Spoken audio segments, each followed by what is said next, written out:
जय हिंद दोस्तों, स्वागत है आपका सोशियोलॉजी क्लासेस के हमारे यूट्यूब चैनल पे। तो आज हम देखने वाले हैं जून 2024 री एग्ज़ाम का पेपर भाग 3। तो आइए देखते हैं आज का पहला प्रश्न। पहला प्रश्न है, नील जे स्मेल्सर के अनुसार निम्नलिखित सामाजिक रूपांतरणों के साथ आर्थिक विकास भी होता है। तो जैसे सामाजिक रूपांतरण होगा उसके साथ साथ आर्थिक विकास होगा, जिसको जनसंख्या के प्रति व्यक्ति निर्गत में वृद्धि के रूप में परिभाषित किया जाता है। मतलब प्रति व्यक्ति के आय के वृद्धि के रूप में परिभाषित किया जाता है। आर्थिक विकास के लिए निम्नलिखित में से कौन सी प्रतिक्रिया आवश्यक होती है?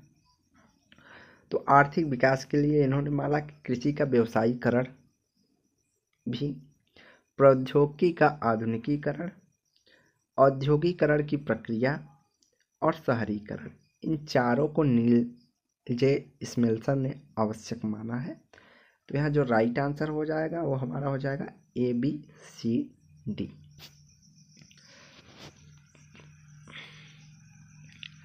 अगला है, तिब्बती स्वबंधु प्रणाली में भातृक बहुपति अस्तित्व में होता है। मतलब तिब्बती की जो जनजातियां हैं वहाँ स्वबंधु प्रणाली में भातृक बहुपति विवाह पाया जाता है। तो इस प्रणाली में क्या क्या आधारिकाएं हैं या क्या क्या विशेषताएं होती हैं? तो पहली विशेषता हुई, कई भ्राता एक पत्नी को साझा करते हैं। सही है। भ्राताओं की उम्र की परस्परता प्रायः बड़ी होती है। तो ये भी सही है।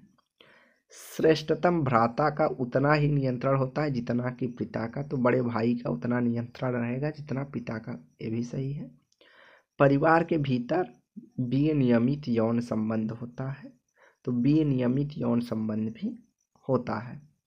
परिवार के भीतर अविनियमित यौन संबंध अभिगम होता है। तो ये गलत है। तो सी डी जस्ट अपोजिट दिया है, तो एक सही होगा, दूसरा अपने आप गलत हो जाएगा। तो यहाँ जो राइट आंसर है वह हमारा हो जाएगा ए बी सी डी कि भातृक बहुपति विवाह की विशेषताएं हैं कि कई भ्राता जो है भाई एक पत्नी को साझा करते हैं। भ्राताओं की उम्र में परस्परता प्रायः बड़ी होती है। ये भी सही है। श्रेष्ठतम मतलब सबसे बड़ा जो भाई होता है उसका नियंत्रण पिता के समान होता है। और परिवार के भीतर विनियमित यौन संबंध अधिकम होता है। तो यहाँ राइट आंसर हो जाएगा ए बी सी डी। अगला प्रश्न है,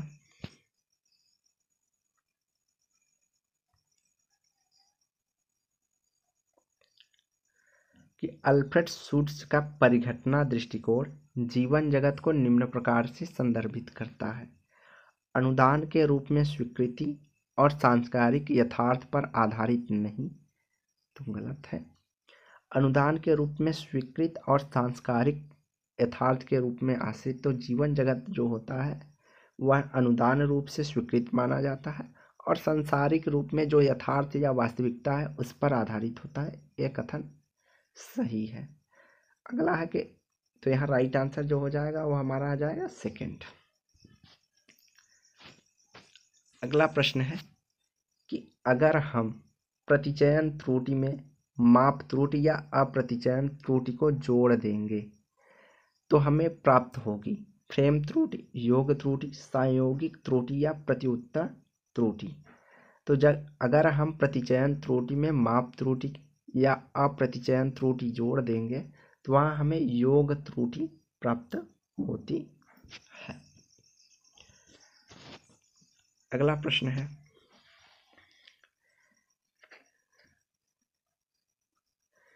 निम्नलिखित में से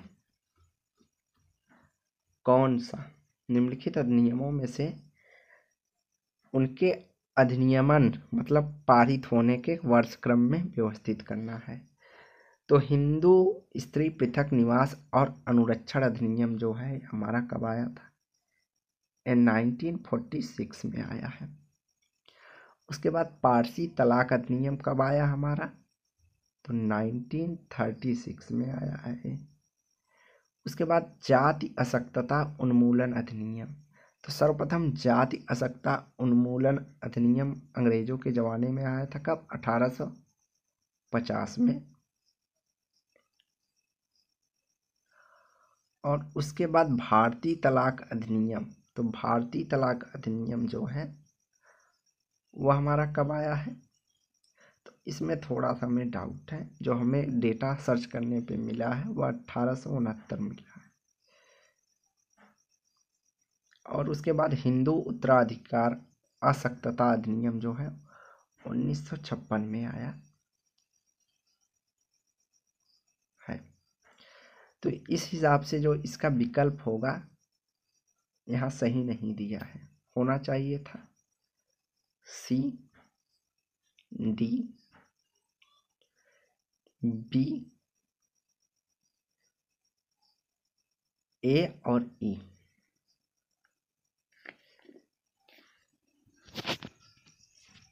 या तो फिर यहाँ पर उत्तराधिकार अधिनियम एक 1947 या वगैरह में आया हो तो अलग बात है, लेकिन जो यहाँ राइट होना चाहिए, हमें जहाँ तक सर्च हमने किया तो हमें यही मिला है। तो पहले होना चाहिए था हमारा सी, अर्थात जाति असक्तता उन्मूलन 1850। उसके बाद डी, भारतीय तलाक अधिनियम 1869। उसके बाद बी, पारसी विवाह और तलाक अधिनियम 1936। उसके बाद हमारा हिंदू स्त्री पृथक निवास और अनुरक्षण अधिनियम 1946।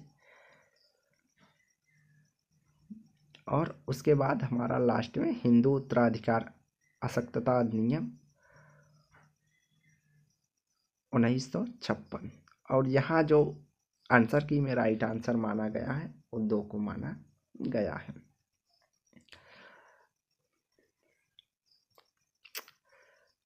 अगला प्रश्न है, पॉलीआर्की या बहुतंत्र शब्द का उपयोग किया है तो आर डाहल ने, जी मैक्लेनन ने, जे टेंट्रो ने या एडम स्मिथ ने। तो यहाँ राइट आंसर हो जाएगा रॉबर्ट डाहल के द्वारा पॉलीआर्की या बहुतंत्र शब्द का प्रयोग किया गया है। अगला है, सूची 1 को सूची 2 के साथ सुमेलित करना है दिए गए कूटों के अनुसार। तो यहाँ देखिए, पहला है अन्ना ओकले हैं, लेखक हैं। दूसरे में सूची या पुस्तकें दी गई है। तो अन्ना ओकले की जो पहली पुस्तक रही है वह द सोशियोलॉजी ऑफ हाउसवर्क है। कौन सी? The sociology of housework. तो यहाँ हमारा एक ही ऑप्शन से हो जा रहा है। तो एग्ज़ाम में हम ऐसे कर सकते हैं कि एक ऑप्शन से हो जा रहा है तो हम टाइम बचाने के लिए सेलेक्ट कर सकते हैं। तो यहाँ राइट आंसर हमारा 3rd हो जाएगा। अन्ना ओकले ने द सोशियोलॉजी ऑफ हाउसवर्क पुस्तक लिखी है। टी पिकेट ने लिखा है capital in the 21st century. C का 4। एम पियरे और सी एफ सबेल के द्वारा लिखी गई पुस्तक का नाम है the second industrial divide, possibilities and prosperity. तो ये हमारा हो जाएगा 1। और के वह हमें जो पुस्तक लिखते हैं the borderless world, power and strategy in the industrial economy. अर्थात इन्होंने बॉर्डरलेस वर्ल्ड अर्थात वैश्वीकरण की बात की है, कि कहा कि औद्योगिक अर्थव्यवस्था का सबसे बड़ी जो पावर है वह बॉर्डरलेस वर्ल्ड। तो राइट आंसर हमारा हो जाएगा यहाँ पे 3rd।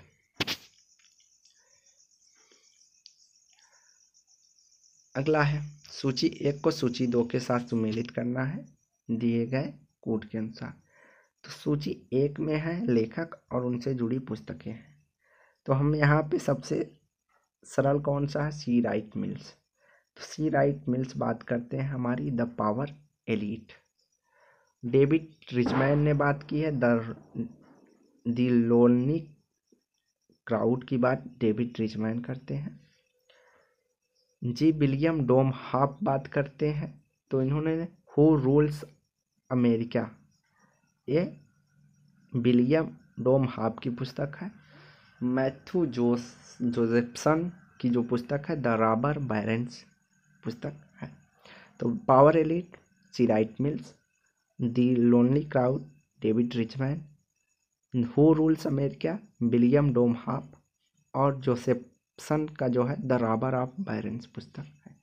तो यहाँ जो राइट आंसर हो जाएगा वो हमारा पहला होगा।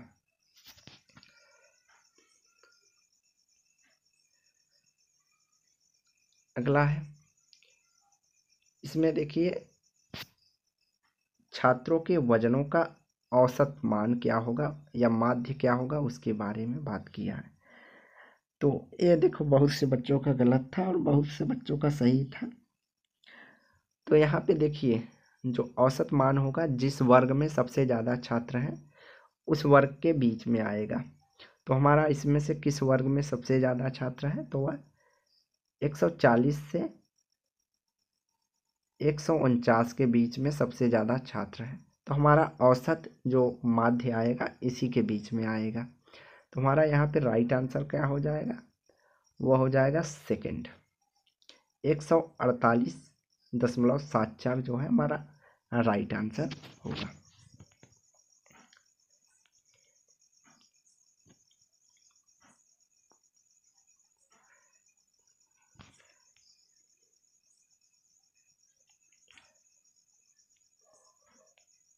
अगला है गायक संकल्पना। तो अवधारणाएं दी गई हैं और व्याख्या दिया गया है।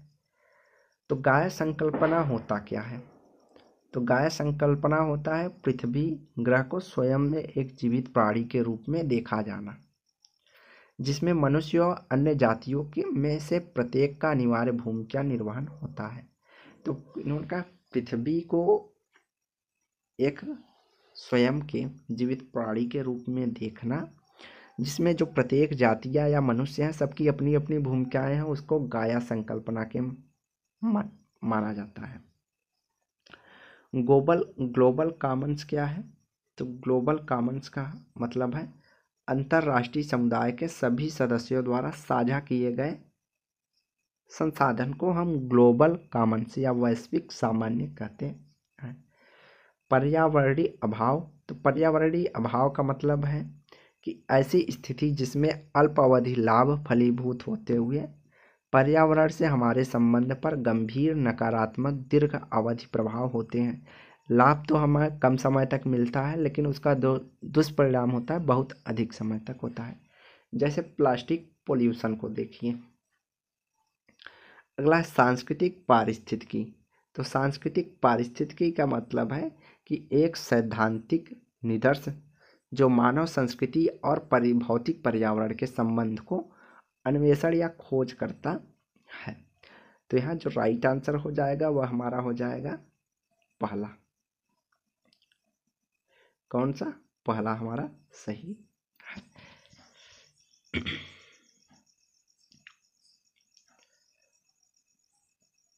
अगला है बनारस का एक नोनिया अपने गांव के प्रभुत्ववान भूमि स्वामियों के कारण समस्या में पड़कर भागकर कहाँ जाता है, तो अपनी माँ के भाई के यहाँ अर्थात मामा के यहाँ अथवा अपनी पत्नी के भाई के यहाँ अर्थात अपने ससुराल में शरण लेता है। तो इन दोनों प्रकार के संबंधों में किस प्रकार का संबंध हमें दिखाई देता है, तो इन दोनों प्रकार के संबंधों में वैवाहिक बंधनों के माध्यम से संबंधित होता है, क्योंकि उसके मामा का संबंध, माँ के भाई का संबंध उसके पिता से वैवाहिक संबंध में होता है और पत्नी के भाई का संबंध भी वैवाहिक संबंध के कारण होता है। तो यहाँ जो राइट आंसर हो जाएगा वह हमारा केवल एक हो जाएगा। अगला है निम्नलिखित में से कौन सा पर्यावरण परिवर्तन पर स्थान अंतर्राष्ट्रीय संबंध क्योटो प्रोटोकॉल के संबंध में सत्य नहीं है, तो क्या नहीं है, सत्य नहीं है। तो इस पर हस्ताक्षर 1995 में हुए थे, तो पहला ही हमारा असत्य है। कब हुआ था हमारा 1997 में। विकसित देशों अपने उत्सर्जन को 1990 के स्तर की तुलना में 2008 और 12 की अवधि से 5.2% के औसत से कम करने में सहमत हुए हैं।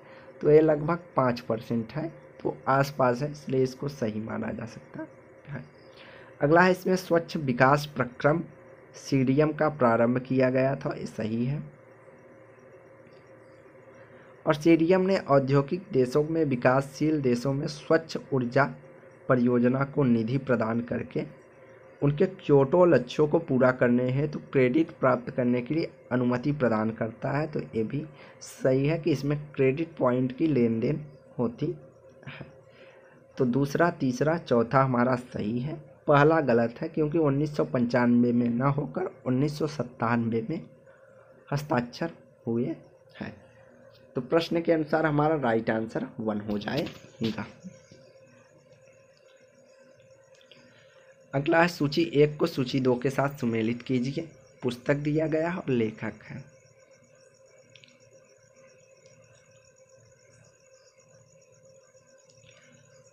तो the American dilemma the Negro problem and modern democracy जो पुस्तक है वह किसकी है? गुन्नार मिल्डल की है। किसकी? गुन्नार मिल्डल। द अमेरिकन सोल्जर पुस्तक जो है सैमुअल स्टाउफर से संबंधित है। मिडिल टाउन इन ट्रांजिशन जो पुस्तक संबंधित है वह रॉबर्ट एंड हेलेन लिंड की पुस्तक है। और sexual behaviour of human male यह अल्फ्रेड किन्से की है, जो कि इसी पेपर में दोबारा पूछी गई है। तो यहाँ जो राइट आंसर हो जाएगा वह हमारा होगा थर्ड ऑप्शन, यहाँ पे सही है। अगला है सामाजिक विज्ञान जिसका प्रमुख ध्यान केंद्र पिछली 2 या 3 शताब्दियों में औद्योगिक परिवर्तन द्वारा निर्मित सामाजिक संस्थाओं का अध्ययन है और इसमें निहित होता है। कैसी संस्थाएं निहित होती हैं? ऐतिहासिक, नृवंश विज्ञानी, विवेचनात्मक और संवेदनशीलता। इसकी व्याख्या किसने की है? Edward said, Michel फुको, manual Castle's या एंथनी गिडिंग्स। तो यहाँ जो राइट आंसर हो जाएगा वो हमारा होगा एंथनी गिडिंग्स ने कहा है कि जो सामाजिक विज्ञान का प्रमुख ध्यान केंद्र 2 या 3 शताब्दियों में रहा है वह औद्योगिक परिवर्तन द्वारा सामाजिक संस्थाओं के अध्ययन में हुआ कि सामाजिक संस्थाओं में औद्योगिक परिवर्तन के कारण क्या क्या परिवर्तन हुए हैं। उनमें इन्होंने कहा कि ऐतिहासिकता, नृवंश विज्ञान मतलब संस्कृति, विवेचनात्मक मतलब विश्लेषण और संवेदनशीलता अर्थात भावनात्मक चीजों को जोड़ा है। तो किसने? एंथनी गिडिंग्स ने। अगला है स्वयं के भोजन के साथ साथ किसान शेष अन्य उत्पादन 3 विभिन्न निधियों के निर्माण के लिए करता है। तो किन किन के लिए करता है? तो पहला, जैसे शादी समारोह या किसी अन्य समारोह के लिए करता है, सही है। प्रतिस्थापन के लिए अर्थात कहीं जा रहा है तो उसको साथ में ले जाएगा, इसके लिए। किराया निधि अर्थात कि अगर किराए की लैंड पे या टैक्स या कर चुकाने के लिए, तो इसके लिए भी करता है। किसान कभी मनोरंजन निधि के लिए जो है अनाज का उत्पादन नहीं करता है। तो यह जो राइट आंसर हो जाएगा वह हमारा हो जाएगा ए, बी और सी। तो राइट आंसर है हमारा ए, बी, सी।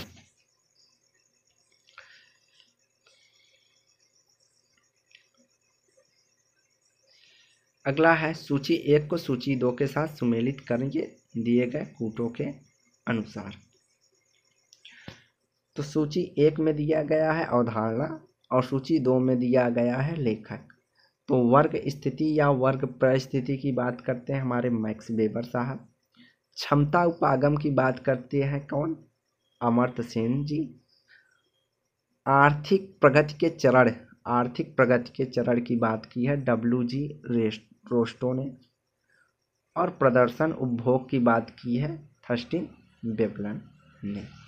तो ए का सेकंड, बी का 1। तो ए का सेकंड, बी का 1 इनमें से कोई नहीं है। तो हमारा राइट आंसर कौन सा हो जाएगा? चौथा।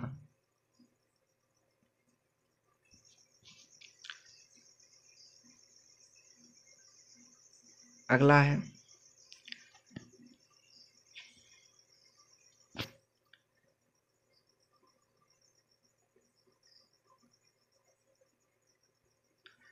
अगला है परिवर्तनशील भौतिकवादी सांस्कृतिक निम्न के द्वारा प्रभावित होती है। तो समेकित वैश्विक पूंजी पहचाने जो वैश्विक अर्थव्यवस्थाओं का निर्धारण करती है और वैश्विक समाजों पर प्रभाव डालती है, तो नहीं।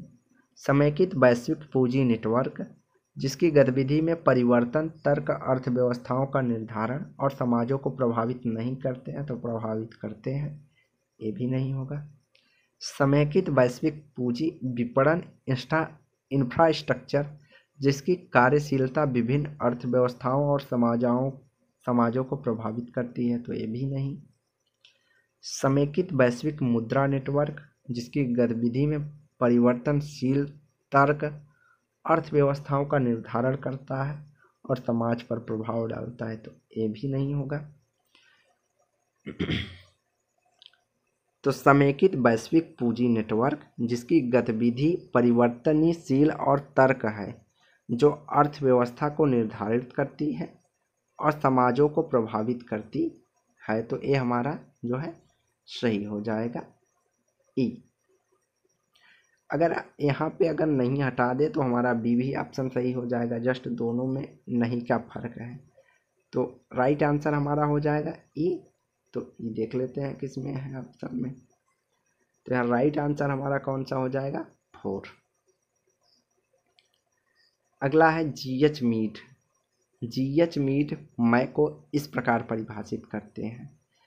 तो आत्म का अगणनीय अपूर्वानुमेय और रचनात्मक। तो जब छोटे बच्चे रहते हैं तो हम उनकी क्रियाओं को गणना नहीं कर सकते हैं, न ही पहले से अनुमान लगा सकते हैं, लेकिन वो क्या कहते हैं, कुछ ना कुछ नई चीज़ें करते रहते हैं। तो यहाँ राइट आंसर हमारा हो जाएगा ए। मैं किसको परिभाषित करती है, आत्म का अगणनीय अपूर्वानुमेय और रचनात्मक पक्ष। अगला है निम्नलिखित में से कौन शिकागो स्कूल से संबंधित नहीं है। तो रॉबर्ट पार्क हैं, बर्गेस भी है, लुइस वर्थ भी है, फर्नांडी टॉनिच नहीं है। शिकागो संप्रदाय हमारा किसका अध्ययन करता है, तो नगर का अध्ययन करता है व्यवस्थित। तो नगर का अध्ययन रॉबर्ट पार्क ने किया है, बर्गेस ने किया है और लुइस वर्थ ने किया है। टॉनिच नहीं करते हैं। तो यहाँ राइट आंसर जो है हमारा टॉनिच ही है। अगला है किसने यह तर्क दिया कि शहरीवाद प्रत्येक को एक अज्ञात जनसमूह के निमग्न करने के स्थान पर विविध उपसंस्कृतियों को प्रोत्साहित करती है। मतलब जो शहरीवाद होती है वहाँ अलग अलग संस्कृतियाँ फलती और फूलती हैं। तो ये किसका कथन है, तो ये भैया फिशर का कथन है। किसका, फिशर का। तो यहाँ राइट आंसर हमारा फिशर है। तो आज की वीडियो हम यहीं समाप्त करते हैं। वीडियो को लाइक एंड शेयर कीजिए, चैनल को सब्सक्राइब कीजिए। धन्यवाद।